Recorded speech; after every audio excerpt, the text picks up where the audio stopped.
रुपाली पाककलेमध्ये तुमचं खूप खूप खूप मनापासून स्वागत. मंडळी, चाळणीमध्ये आवळे वाफून तर बघा.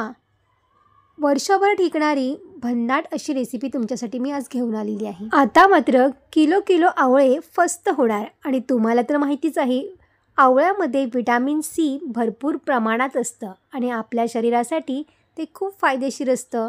त्यामुळे प्रत्येक दिवसाला एक तरी आवळा खाल्लाच पाहिजे. पण ते शक्य होत नाही. त्यामुळे आपण अशा पद्धतीच्या ह्या जर रेसिपी तयार केल्या ना, तर आवळे अगदी किलो किलो संपतील. चला तर वेळ न दवडता आपण रेसिपीला लगेच सुरुवात करूया.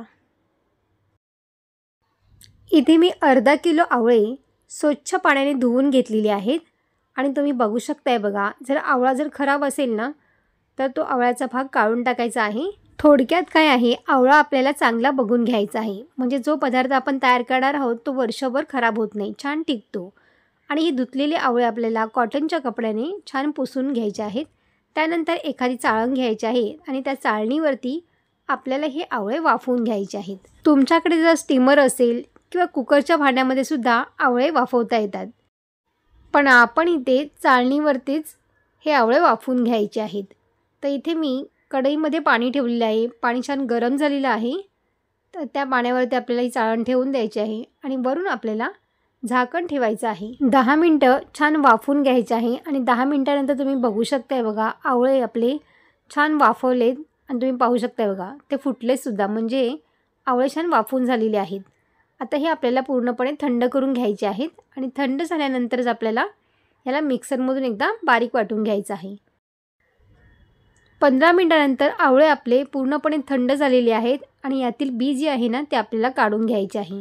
तुम्ही पाहू शकताय बघा, आवळ्यातून बी कशी सेपरेट बाजूला झालेली आहे बघा. म्हणजे आवळे आपले छान शिजला गेलेले आहेत. आवळ्याचे बी आपल्याला फेकून द्यायचे आहेत. तर तुम्ही ते बघू शकताय बघा, सगळे आपले आवळे छान सेपरेट झालेले आहेत. त्यानंतर मिक्सरचं भांडं घ्यायचं आहे.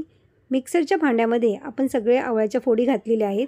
त्यानंतर मिक्सरला लावून आपली जी छान अशी बारीक पेस्ट तयार करून घ्यायची आहे. आणि जितकी ही पेस्ट तयार होतील ते एका भांड्यामध्ये काढून घ्यायची आहे.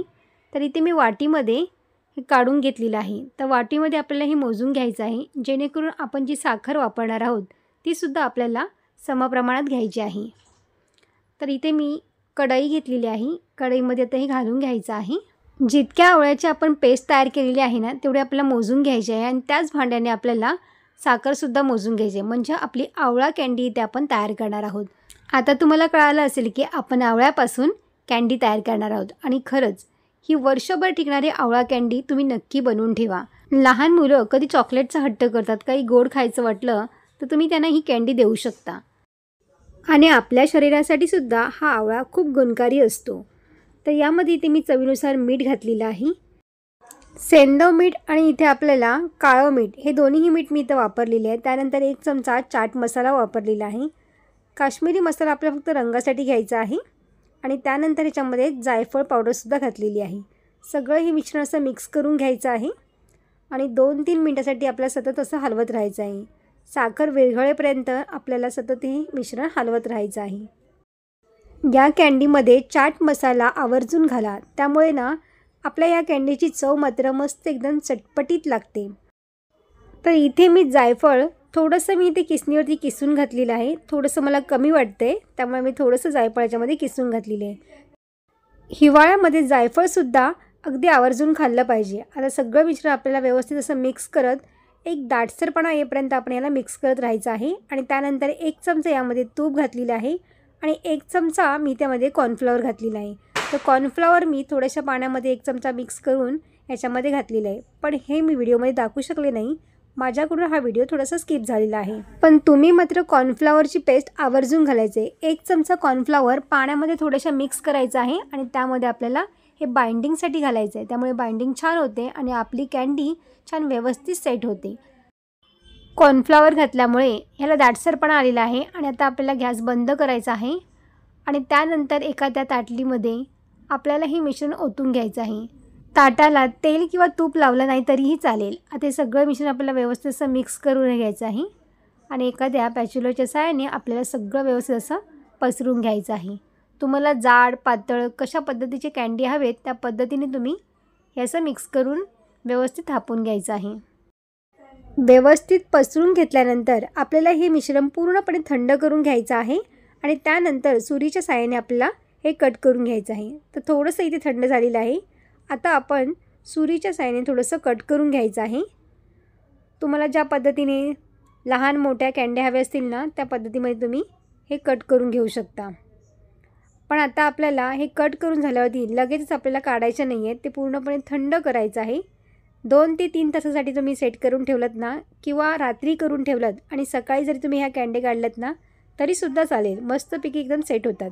हिवाळ्यामध्ये तर आवळ्याचं सीझन येतं आणि त्यामध्येच आपले भरपूर आवळे खायला मिळतात. पण वर्षभर मिळत नाहीत. त्यामुळे अशा पद्धतीने तुम्ही कँडी ना करून ठेवलीत ना, तर वर्षभर तुम्हाला आवळे खाता येतील. आणि खरंच आवळ्याचे गुणधर्मसुद्धा खूप जास्त आहेत. त्यामुळे तुम्ही चटपटीत अशी कँडी नक्की ट्राय करून बघा. तर इथे मी 5 तास झालेले आहेत आणि 5 तासानंतर ह्या कँड्या काढून घेतलेल्या आहेत. तुम्ही बघू शकताय बघा, कँडी काय मस्त तयार झालेली आहे बघा. अगदी बाजारात मिळते ना, तशीच कँडी आपण घरी करू शकतो. पण या कँडी थोड्याशा ओलसर वाटत आहेत. तर ओलसर वाटू नये यासाठी आपल्याला याच्यावरती थोडंसं पिठी साखर आपल्याला लावून घ्यायचे, म्हणजे आपली कँडी मस्त एकदम चटपटीत तयार होईल आणि खाण्यासाठी सुद्धा मस्त लागते. तर आता आपल्याला बघा अशा पद्धतीने ही थोडंसं घोलून घ्यायचं आहे. कँडीला पिठी साखर जर जास्त लागली असेल तर थोडीशी झटकून घ्यायची आहे, म्हणजे छानपैकी आपण ही कँडी खाऊ शकतो. आणि अगदी वर्षभर ही कँडी मस्त राहते, अजिबातसुद्धा खराब होत नाही. विकतची मिळते कँडी, तशी घरी बनवणंसुद्धा आहे की नाही सोपं? मग करणार ना. गोड, आंबट आणि चटपटीत कैरी आपली खाण्यासाठी इथे तयार झालेली आहे. तर तुम्हाला ही कँडीची रेसिपी कशी वाटली मला कमेंट्स करून नक्की सांगा. व्हिडिओ आवडली असेल तर लाईक, शेअर आणि सबस्क्राईब करा. बाजूची बेल आयकॉन पण जरूर प्रेस करा, जेणेकरून जेव्हा पण मी नवीन व्हिडिओ अपलोड करेन त्याची सर्वात आधी नोटिफिकेशन तुम्हाला पाहायला मिळेल. पुन्हा भेटू अशाच एका नवीन रेसिपीमध्ये. तोपर्यंत मस्त खा आणि स्वस्त रहा.